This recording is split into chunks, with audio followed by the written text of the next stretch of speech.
ଗଢ଼ିବା ପାଇଁ ଏବେ ବିଜେଡ଼ିର ଜୋରଦାର ପ୍ରସ୍ତୁତ ଚାଲିଛି। ଆମର ବଢ଼ିଆ ଆମର ଖାଲି ରାହୁଲ ଗାନ୍ଧୀ ଫଗଡ଼େକୁ ଡାକି ଓଡ଼ିଶାର ପିସି ସଭାପତି 12 ତାରିଖ ସୁଦ୍ଧା ଘୋଷଣା ହେବ କାଲି ସିଲେକ୍ଟ କରିଛନ୍ତି। 4-5 ଜଣଙ୍କୁ ଇଣ୍ଟରଭ୍ୟୁ ଦେଇଥିଲେ, ପଚରା ଉଚରା ବି କରିଛନ୍ତି। ଆମର ସଭାପତି ହେଇଗଲା ପରେ ଆମର ଷ୍ଟେରିଂ କମିଟି ଯେଉଁ ଆମକୁ ନିର୍ଦ୍ଦେଶ ଦେଇଛି, ଗାଁ ଗହଳାଇନା ମୁଁ ଆଉଛି ଜାଣାରୁ ଆମେ ଲୋକଙ୍କ ପାଖକୁ ଡାଇରେକ୍ଟ ଯାଉଛୁ, ଅସୁବିଧା ସୁବିଧାରେ ପହଞ୍ଚୁ, ଯାନି ଯାତ୍ରାରେ ପହଞ୍ଚୁ, ନାଚ ଖେଳରେ ପହଞ୍ଚୁ, ଲୋକଙ୍କ ଦୁଃଖ ସୁଖରେ ପହଞ୍ଚୁ, ମେଡ଼ିକାଲଠୁ ଆରମ୍ଭ କରି ବିପଦ ଆପଦରେ ପହଞ୍ଚୁ, ସଂଗଠନକୁ ସୁଦୃଢ଼ କରୁଛୁ।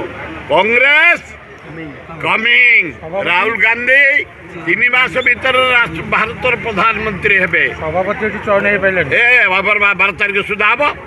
କାଲି ରାହୁଲ ଗାନ୍ଧୀ କହିଦେଇଛନ୍ତି 12 ତାରିଖ ସୁଦ୍ଧା ନୂଆ ପିସି ସଭାପତି।